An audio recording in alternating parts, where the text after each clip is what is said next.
berhasil. Jadi di mana ada usaha manusia yang 99,99% berhasil, dibilang gagal. Tapi kita tidak mau ada satupun, tidak boleh ada satupun anak yang sakit, mungkin karena makanan kurang bagus, kurang bersih dan sebagainya. Tapi kalau 1,4 miliar dibagi 8.000, saya kira ini masih, kalau dalam ilmu pengetahuan, dalam sains, ini masih dalam koridor, katakanlah koridor of error, ya. Tapi kita mau zero error, kita mau zero defect, walaupun sangat sulit, tapi kita harus. Kita sudah perintahkan semua dapur harus punya alat-alat yang terbaik untuk membersihkan, dan ini kita akan sempurnakan terus. Dan juga kita minta semua guru untuk anak-anak sebelum makan cuci tangan yang benar. Kalau perlu harus diajarkan bagaimana makan pakai sendok untuk mencegah kalau virus, bakteri bisa dari mana saja. Ini saya highlight ini karena ini sangat penting. Kita ini dianggap penjuru, dianggap contoh. Selain Brazil, India, Indonesia dianggap yang paling berani. Dan kita sekarang dianggap salah satu yang paling cepat mencapai 36 juta penerimaan manfaat dalam waktu 1 tahun. Brazil membutuhkan 11 tahun untuk mencapai 40 juta. Kita lakukan dalam 1 tahun. Ini suatu prestasi yang saya anggap harus kita akui. Dan untuk itu saya terima kasih hadir di sini Kepala Badan Gizi Nasional Profesor Dadan Hindayana, profesor dari IPB.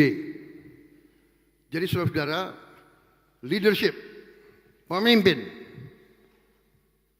Dan saya mau kasih tahu, saya kira harus saya kasih tahu karena ini kebenaran. Beliau saya beri anggaran 100 triliun.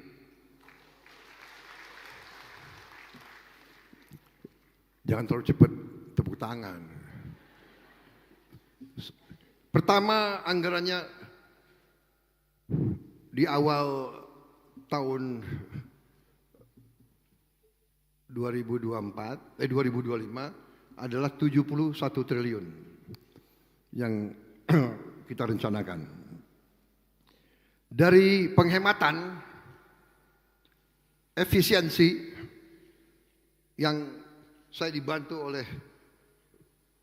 menteri-menteri dan tim saya, kita bisa efisienkan. Kita coret yang nggak perlu. Jalan-jalan ke luar negeri, macam-macam ini, ya kan? Perayaan ini, perayaan itu.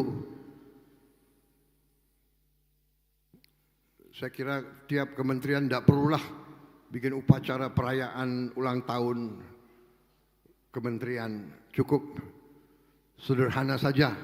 Kita bisa menghemat cukup banyak. Dari penghematan itu kita bisa menghemat sekitar 300 triliun. Dan 100 triliun saya tambahkan.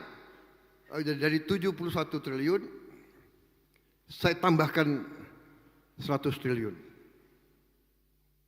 Tapi dalam perjalanan, karena memang tidak gampang membangun 30.000 dapur dalam 1 tahun, beliau mengatakan, Pak, sampai akhir tahun 2025 ini sesungguhnya kami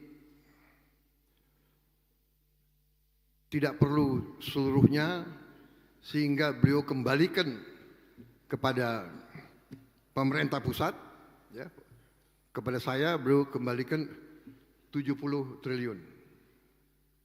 70 triliun beliau kembalikan.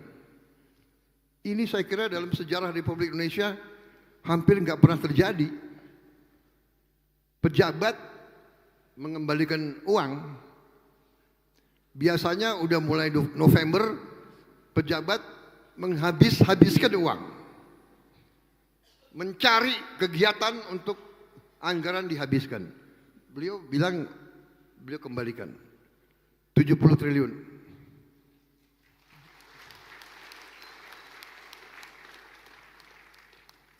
Sehingga 70 triliun ini kita bisa banyak kita gunakan untuk bantu orang yang susah, untuk bantu desa-desa, bantu nelayan, bantu semua yang membutuhkan. Jadi saya kira Pak Dadan ini perlu kita hormati sebagai seorang patriot. 70 triliun itu ya, itu 4 miliar dolar itu. Jarang terjadi menurut saya. Karena itu, anak-anak muda, saya optimis. Kalau saya optimis, kalian harus lebih optimis lagi. Kalau ada pemimpin-pemimpin seperti Profesor Dadan ini, yang tidak mau akal-akalan, beliau bisa aja. Sudah ada anggarannya, beliau panggil nanti tim beliau, panggil anak buahnya, ayo bikin proyek. Tidak, beliau punya tanggung jawab kepada bangsa, negara dan rakyat Indonesia. Kembalikan, saya terima kasih, kaget saya. Makanya presiden sekarang ini agak gagah.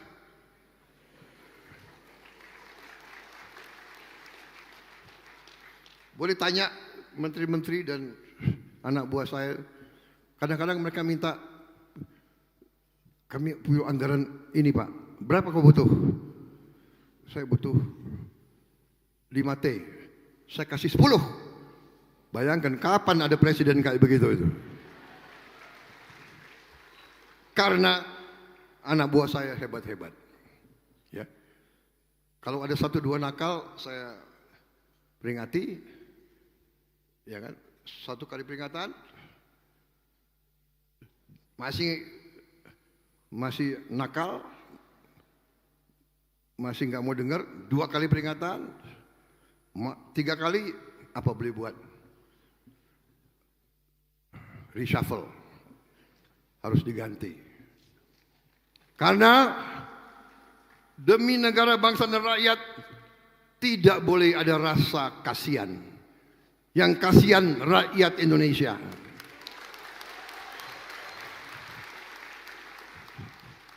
Saya nggak apa-apa dibenci, asal rakyat saya tidak benci saya.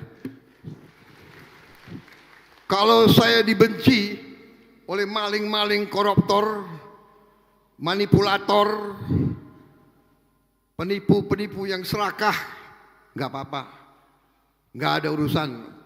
Saya dikasih peringatan, Pak, hati-hati loh Pak. Mereka uangnya banyak. Mereka bisa bayar demo, nggak ada urusan. Yang penting rakyat Indonesia mendukung saya tidak ragu-ragu. Saya tidak ragu-ragu, saya akan hadapi koruptor-koruptor dan maling-maling, saya hadapi bersama saudara-saudara. Saya yakin rakyat Indonesia di belakang saya. Saya percaya itu.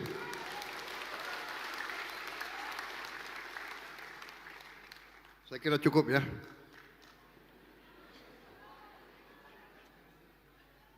Masih 3, 4, 5, 6. Ada 13 paragraf lagi, tapi sudah. Saya kira intinya sudah kalian mengerti. Semangat. Optimis. Milih jalan yang benar. Membela kebenaran. Keadilan, kejujuran, jadi pemimpin yang tidak akan korup, setia kepada rakyat, setia kepada bangsa, tidak mau jadi antek bangsa lain. Terima kasih.